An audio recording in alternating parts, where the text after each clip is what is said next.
everybody, welcome back to another episode. I've got Merlins Beard on the table finally for the last time. We're going to be breaking this motorcycle down all the way to its frame. I've written out a list of every step we're going to take, which is only 20 steps. Imagine that, you can bust down a whole motorcycle in just 20 steps. Not a big deal. We're going to read through this whole list here, and then we're just going to start at the very first one and just dive on in. So let's go ahead and read through this list and let's get started. Let's go ahead and cruise through this list that I made for Merlins Beard breakdown. First thing we're going to do is drain a whole bunch of stuff. We're going to drain the oil tank and the engine oil and the transmission, and then we'll drain the fuel from the gas tank, and I'll show you a couple of siphon ideas that I have that I've used in the past. And then we're just going to start wrenching and unbolting. And the very first thing to go is that empty gas tank, followed by the seat, the rear fender, and the sissy bar. And then I'm going to move up to the handlebars and take off the clutch cable, the throttle cable, and the front brake line.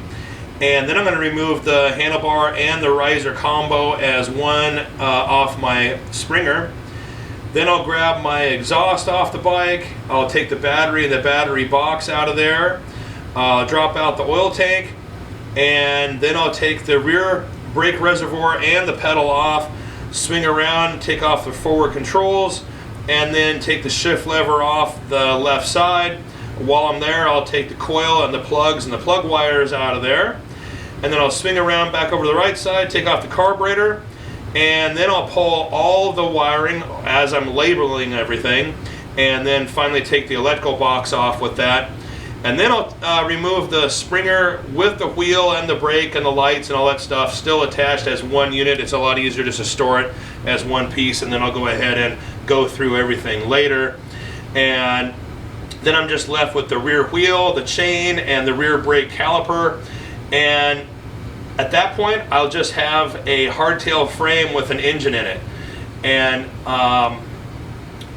that shouldn't take terribly too long, but let's go ahead and see how long it's going to take. Well, the first thing on the list is to drain the oil tank, the engine, and the trans. So this is just a obviously just a jug of, well, it looks like antifreeze. And cut the top of it off, leave the cap on here, that way you can take this off and drain it later. So and it fits really good underneath a pretty low bike. This is my hardtail is a 2-inch under, and my Springer is a 2-inch under as well. So it's a little bit lower than stock, but it slides in there just fine. Now there's one thing that I'm going to be changing when I put my bike back together is my oil tank feed line goes all the way over to the oil pump, but I have to reach underneath here and pull it off of the oil pump in order to drain the oil tank. A T intersection somewhere, because pulling it off the barb is kind of a pain in the rear. Grab my handy little pick here that I can get inside the hose. Here we go. Got some oil happening now. Oh, come on. Oh, what a hassle, man. There we go. God, what a hassle. All right, let's see if we can get this thing pulled out of here without too much mess. I may actually pull it up over the frame rail here. There we go. Okay. So we'll go ahead and let that drain out. 2 minutes working on the bike. Also, when you're draining your oil, make sure to pop your oil cap off your oil tank to allow it to drain a lot easier. And this is my oil cap, and I love this. My buddy Jake up in Canada made this for me. I sent him a couple of pictures, and I think that he was the one that put this amethyst in here, and he turned this on his lathe and made this cool like serpent blade in here for my oil dipstick. So love that. Thanks, Jake. Totally cool. All right, so now that the oil tank is drained out, let's go ahead and pop this oil filter off of here. no problem. See how much oil this guy still has left in it. Looks like there's quite a lot in that guy. Oh shoot. Aiming the best I can. Let's try to get it all in there. I want to take this opportunity to show what happened. Sometimes when you take your oil filter off, whether it's a car or a bike or whatever, they all have an O-ring on them. And sometimes, it's rare, but sometimes the O-ring stays like vulcanized onto the surface, the mating surface, and it pulls away from your oil filter when you take it off. And lo and behold, that's what happened this time. And this is what I'm talking about right here. Check this out. There it is.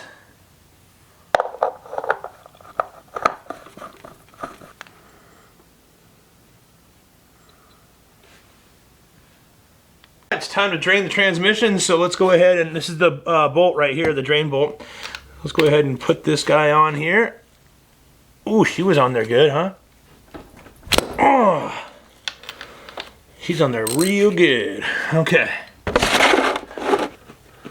O-ring looks pretty good on it. There we go. So for most everybody out there watching this video right now, you've got a regular fuel tank with a regular petcock that has a fuel line that goes down to your carburetor.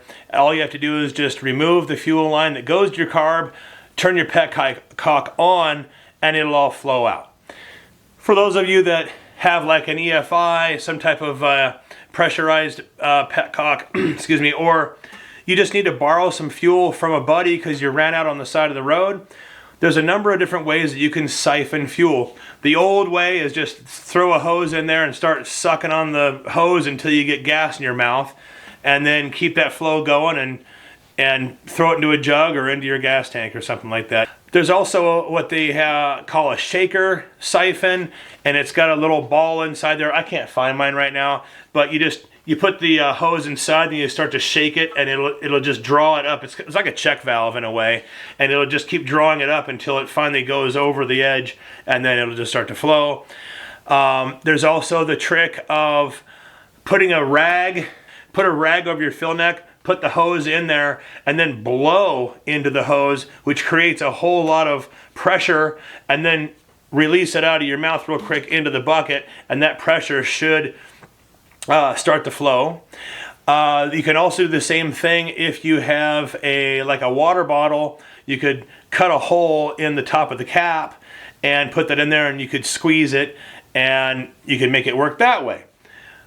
However, there's a really cool siphon product out there that just has a squeeze ball, and there's an arrow right here to let you know which direction it's going to flow. And so knowing that, you're going to put this end into your tank,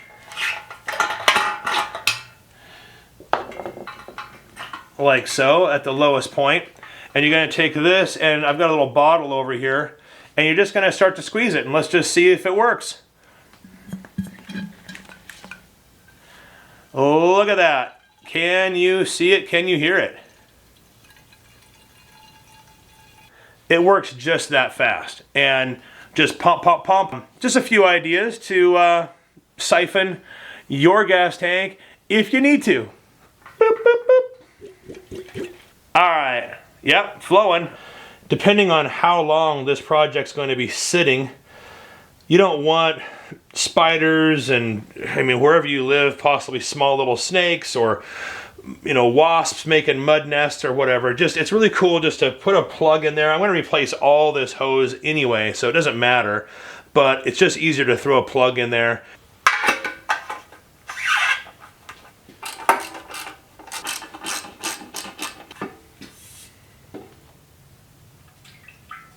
There's a little bit left in here. God, not much. Right on.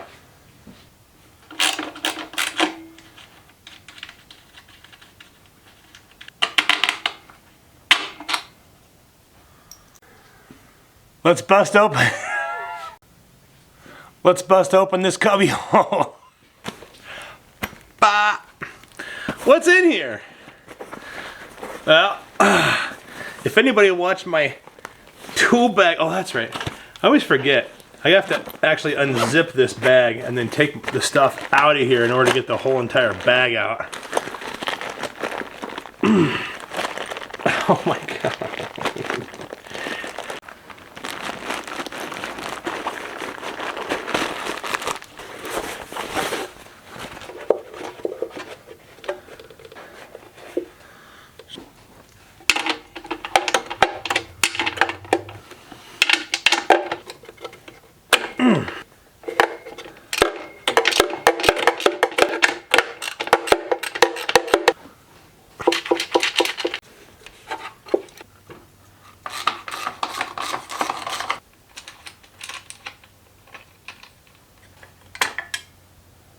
Alright, this thing should just come up off of here. Just like that. Well, now that I have my seat removed, I just was reminded on how I left my wiring back in 2013 when I put this bike together. I was just making sure that everything was going to fit behind my seat, and apparently it did, and held together since 2013 all the way to 2025. And can I just say that this painter's tape, I think it's called frog tape, this was not meant to last, what is that, 12 years? I mean, that's ridiculous. This bike's been through a lot of hot days and a lot of rainy rides, and I'm just so surprised that this is stuck on here as well as it did. All right, so I just pulled those wires out of my sissy bar, put brand new labels on here, and it's just so that I know what color is what, really, honestly, because my old diagram that I drew up when I wired this bike, I've probably changed the wiring since then, and also I don't know where it's at. So, all right, well, let's go ahead and take this cotter pin out of here. Oh, I thought I had it.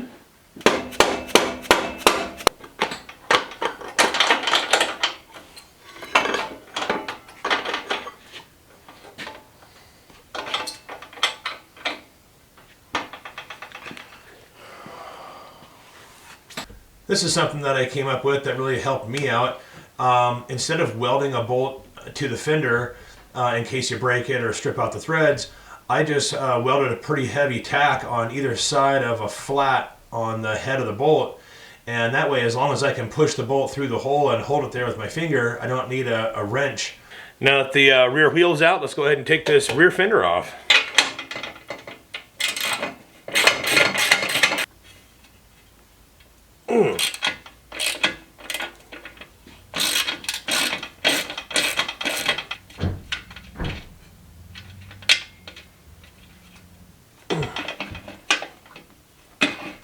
Dude, this thing.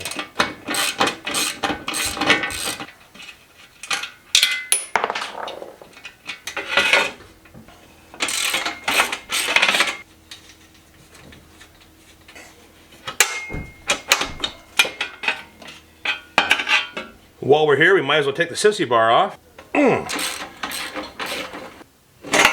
Oh, see how I'm using my head? Right on. Well, there's that. Go ahead and take this bolt off of here. This is just like a vacuum plug for like a carburetor. And you can just take something like this and just jam it in there real quick. Or even just put a piece of tape over it, I guess. Well, and seeing as how we are back here so deep, I'm thinking I might as well take my oil tank and my battery out right now. So let's just go ahead and pop these lines off real quick.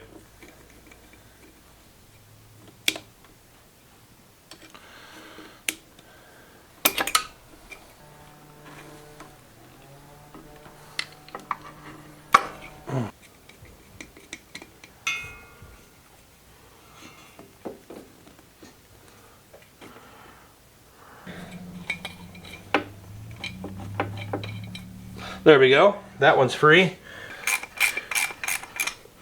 I'm going to throw a couple of these vacuum plugs. Oh, there it is.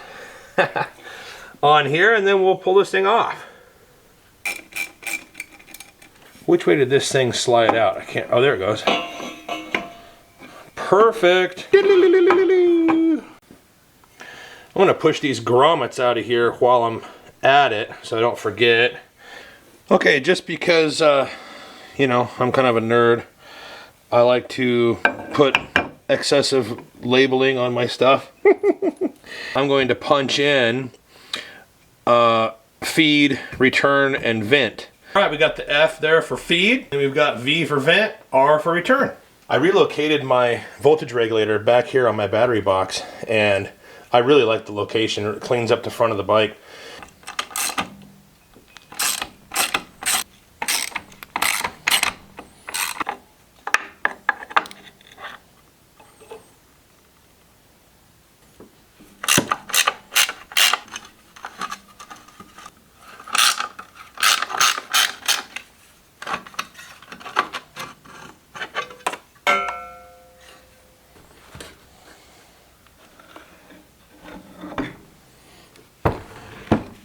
Oh, these foam pads worked out really well. They've held up really, really good. A little bit of rust right there. I didn't even paint this thing.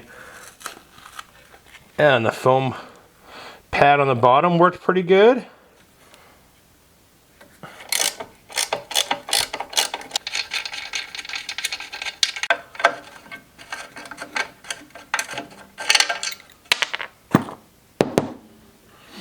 Okay.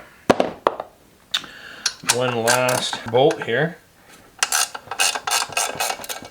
All right, let's get this guy out of here.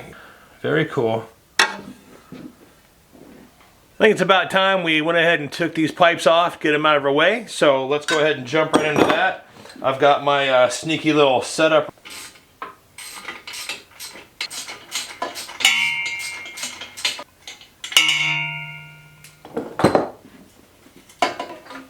There we go.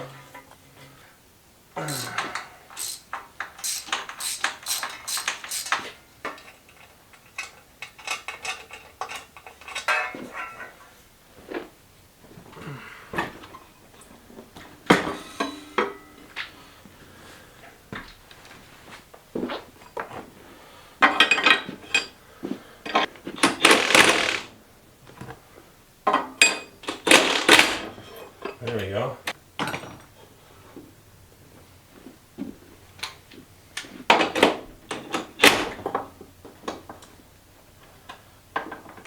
Yeah, see, there we go. That's perfect. That'll be fine. Just throw the nut on here. Hey everybody, welcome back. It's a brand new day for me. I was looking at my video footage and realized that it was really grainy, and it was because I had really low light in my shop here. I didn't realize it. On this side of the bike, next to the shop or next to the bench, it's fine. I've always had about 5 lights over my workbench, but because all the light was over on that side, hardly had anything over here. So now I have 2 quad bulb LEDs on either side of my bike, and hopefully it's going to look a lot better. So I'm really excited about that. I'm also really excited to keep going on this thing. Where we left off is I put the rear tire back on, and I think we're going to move forward to the front, take the handlebars and risers off, and then possibly take the springer off and work from there. So let's get started.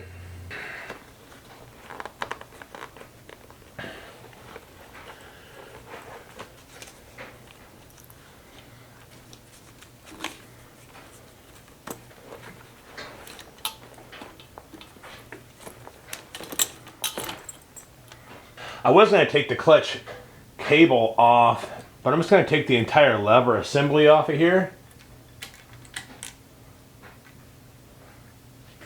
Let's go ahead and do the same thing for the front brake lever.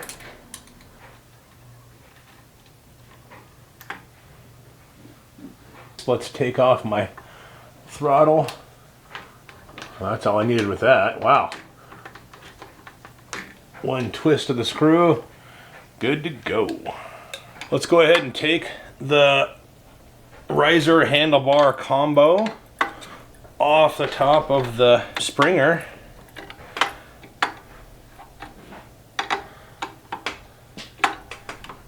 I think I made this bolt actually. Like not the bolt, but oh, I did. I put this acorn nut on the end of it and then cut the head off of this side. I can see where I mean, it's pretty obvious that it wasn't machined that way. I ground it and cut it. And anyway, that's pretty cool. There we go. These are long-winded threads. It's gotta be, there it is. All right. I repositioned my ratchet straps from the Springer to the frame and then used my scissor lift jacks and raised my bike up. It looks like the front tire is resting on that little chalk right there, but it's actually airborne, popping a wheelie. And what I'm going to do now is just take off the whole entire front end in one shot and then hopefully lower the frame right down onto the table. Oh, wow, she's on there, which is good. Okay.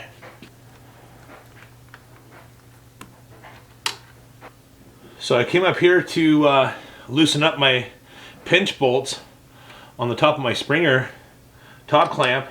This one's nice and tight, and it's totally loose. Oh, this one's nice and tight. Ugh. All right, I'm up here standing on a step ladder and a foot on the lift and a big old crescent. And I got my wheel cocked over to the left, that way I can get her going. And I just put it on there off camera just to see, you know, I might need to go grab a hammer or something like that. And,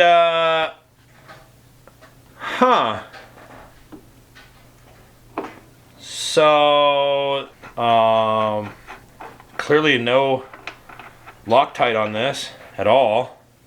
Let's see what, God. Let's see what happens next.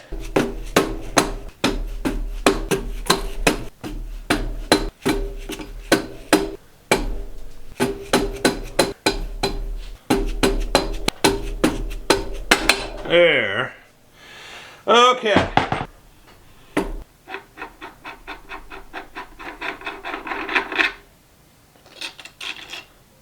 What do you say, baby? We're gonna go for it or what? Come on.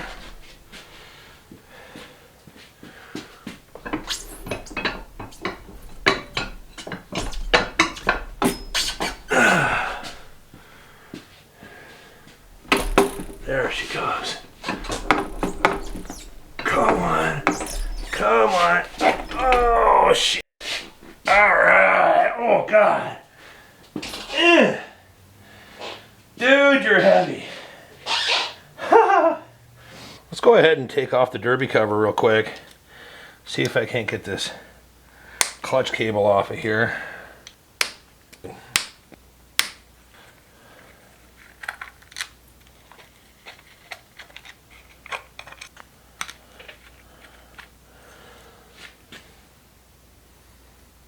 And we'll take the little spring off so it doesn't fall on the ground. Let's go ahead and slack up this clutch cable.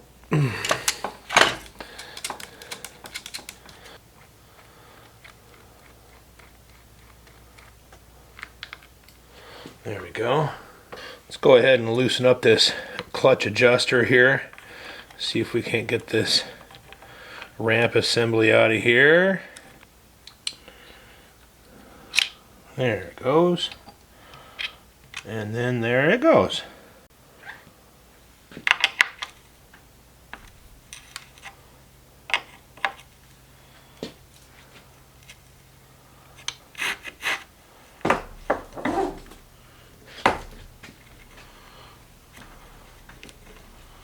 Oh, I forgot I put a different O-ring on here a while back.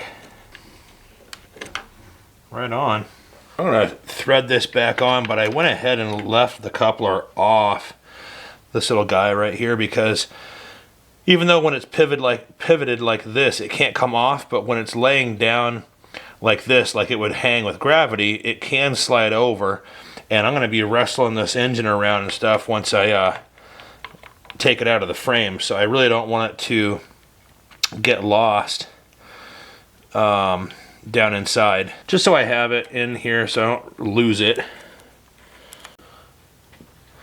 I'll see if I can't put this gasket in place.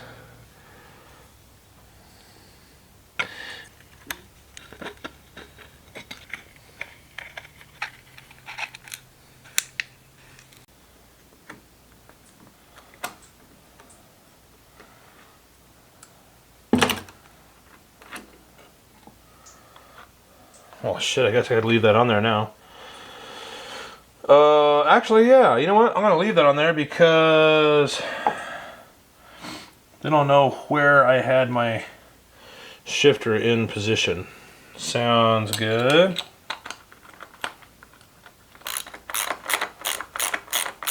I'm gonna go ahead and take the forward controls off now.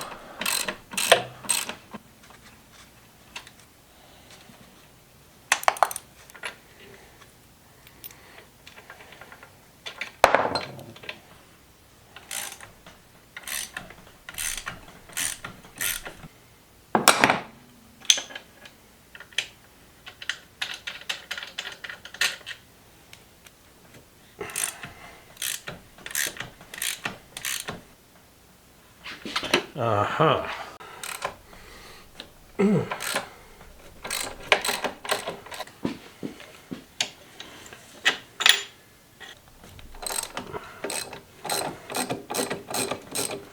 Where the hell did this come from?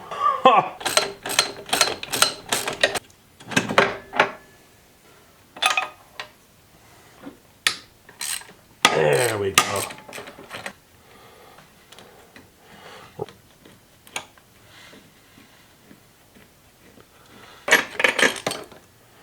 Cool.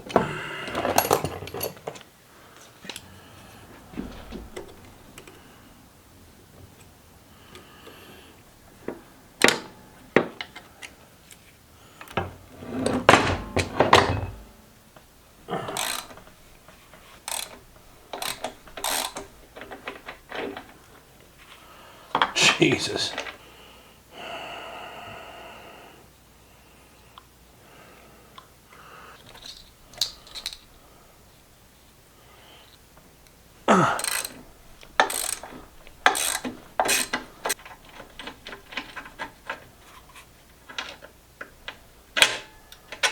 Let's go ahead and take this coil off of here.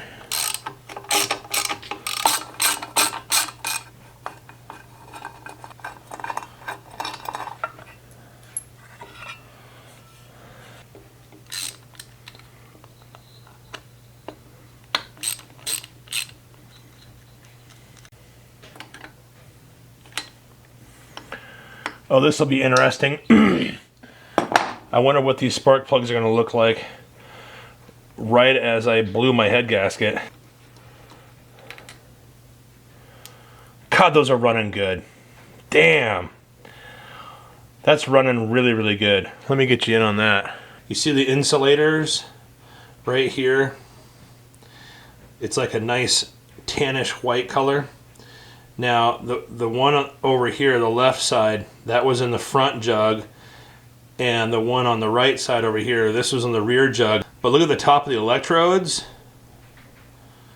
Those things are looking really nice. The bike was running like a ripper right before I blew the head gasket. Oh,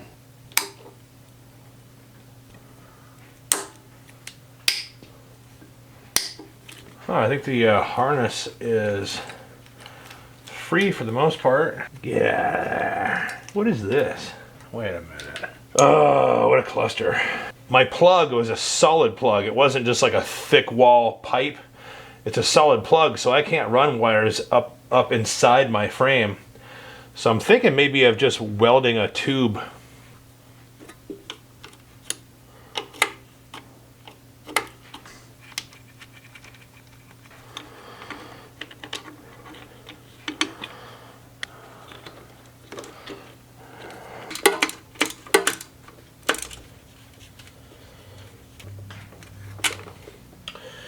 There we go, there's the ground cable.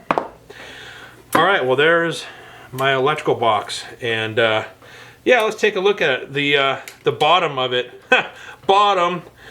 This is what we'll go ahead and pop these nuts off of here, and we'll take a look at see what's inside.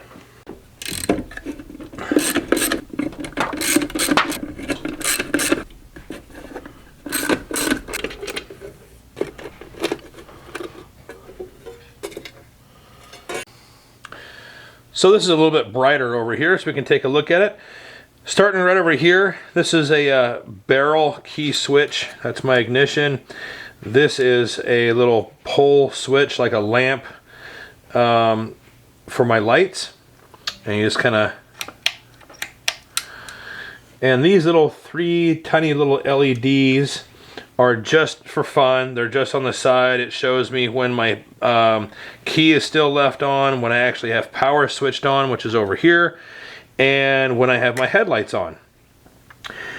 These three breaker fuses are in series, and what's cool about a breaker fuse versus just a regular fuse is if you are trying to find an electrical gremlin and it keeps popping your fuses, well in this case it's just gonna pop the breaker, which is bimetal strip in there that overheats if there's a short, and it opens up the circuit, and then as it cools it reconnects or closes the circuit, and so it's reusable. I mean, if you're on the side of the road and you've only got, say, 3 fuses in your bag, and you're trying to figure out what's going on, and you blow through all your fuses because you didn't figure it out correctly, then you're stuck. This is my turning indicator toggle switch, just left, right. Center is off, and then there's an ignition switch over here that I can turn the bike on and off. It's basically my kill switch when I want to turn my bike off. And then this is my flasher for my turning indicators, and it's an LED flasher. Some people ask me, why do you got flashers on a chopper? You're supposed to strip it all the way down. And I get that. In Oregon, in the Pacific Northwest, it rains all the time. And because it rains, it's cloudy, and because it's cloudy, it's dark. And so there's a lot of times where you're caught riding in dark conditions and in the rain, and I'm not relying on people to see my hand signals and stuff when their wipers suck and there's headlights in their eyes and they can't see anything. So this is just peace of mind for me. I got this at a swap meet, and it's already set up. You just put a grommet in here. Looks like maybe he had it mounted, or whoever had it mounted on the side. You can mount it here, of course.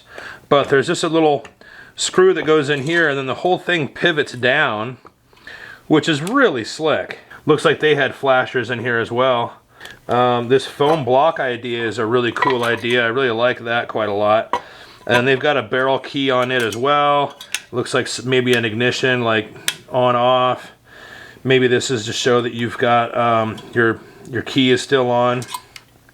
Kind of the same idea that I had, but boy, it's a lot smaller. Look at that. Trust me, it's much smaller. I just realized I didn't explain what all that red goopy mess was inside my electrical box, and it's this stuff. Liquid electrical tape. And you just take a little applicator brush right here, and you just pull it out and just brush it on any type of electrical connection or component that has live juice. That way, if that vibrates free, God forbid, hardtail, it doesn't swing over and smack the case of your electrical box and short out. What do you say we take this carburetor off here? Yo, alright. This silly choke. Wow, I put that one on tough. Dang. Didn't want to lose my carburetor. Oofda.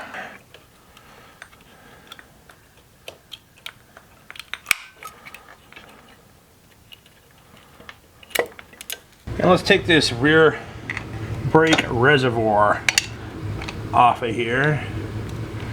Oh, is that the right size?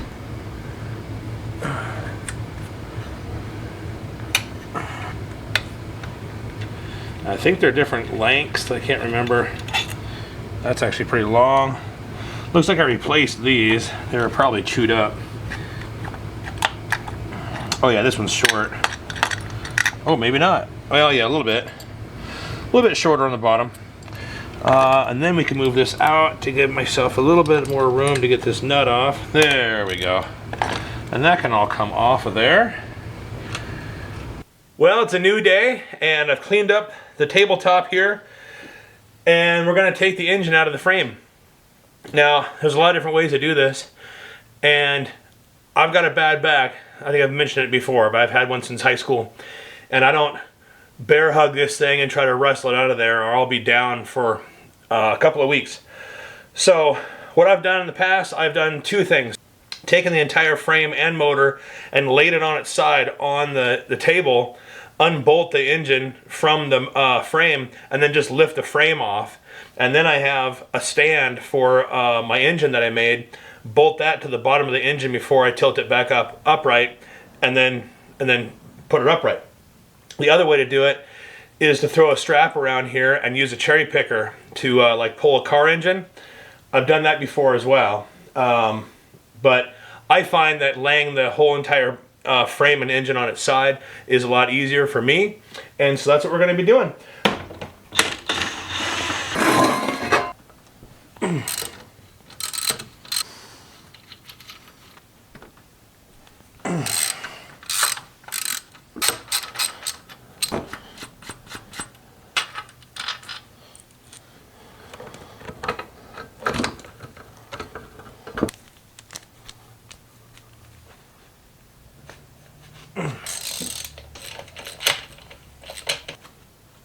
Okay, well, oh, let me just say I am 12 years older from when I built this the first time. God, man. Wow, okay. Totally feeling it. The frame is on the table. Love that. Just have to raise the rear of the frame up just a little bit to get this axle off of here. Take our time sliding this thing out. Oh, am I an idiot or what? There we go. That's cool. Okay, whatever. Believe me, I am super impressed with everybody that can just grab onto this stuff. I just can't do it. Okay, but now we're gonna flip it on that side and take the frame off. I can take my straps off of here. Let's scoochy this thing over. Alright. Okay. My back doesn't hurt.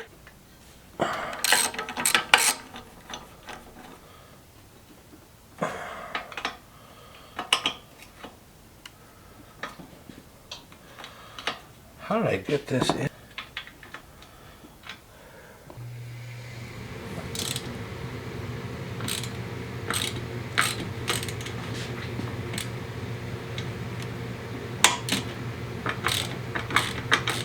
Wow, that's a terrible location. I'm gonna need to notch that frame out. Unnecessary to wrestle with this thing. Now the head of this bolt is rubbing against the frame. You couldn't possibly put a socket on this, and it's putting a lot of undue pressure on the threads bouncing over this thing like this. And you couldn't come in from the backside with a long enough bolt, but this needs to have a concave recess built into it.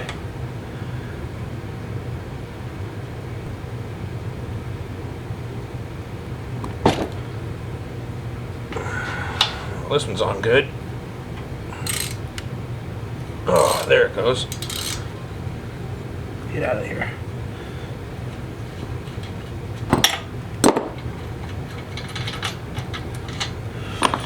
Right on. Oh, there's still one bolt in here. Oh. So we just have 2 bolts.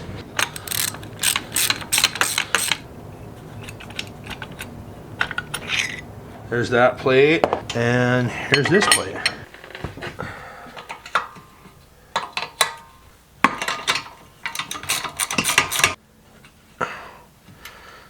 Oh, really?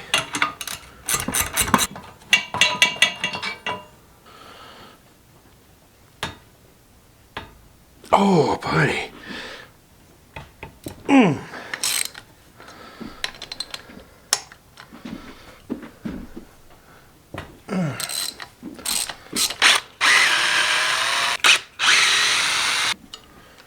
Let's see if there's anything going on over here. That looks fairly decent. Let me get this out of the way. There we go. There we go.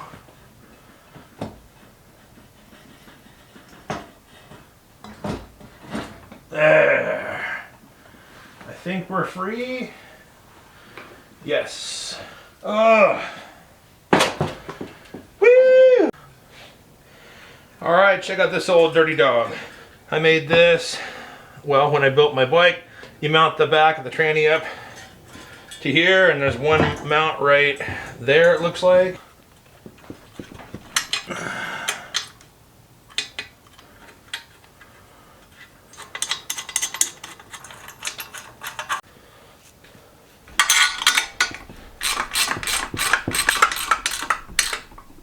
Come on, baby.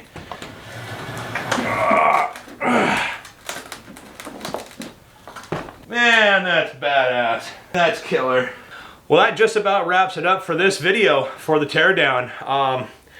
I really enjoyed myself. I knew I would. I haven't worked on this bike this much since I built it 12 years ago. And that's really cool that I didn't need to do a whole bunch of extensive repairs over those 12 years. It never let me down. And I rode it all over the place. The only 2 times I can think of that it let me down, it's not even let me down. I had some tires put on, and the next day I went to work, and by the time my shift was over, it came out and my back tire was flat. So I had to flat deck it home that time, and the only other time I had to flat deck it was when I blew my head gasket, which was the very last ride. 12 years! So I'm really super stoked on it. I'm happy to be at this point in the reincarnation, I guess, and that'll do it for this video. So hopefully somebody out there got something from the video, and we'll see you on the next one. Take care.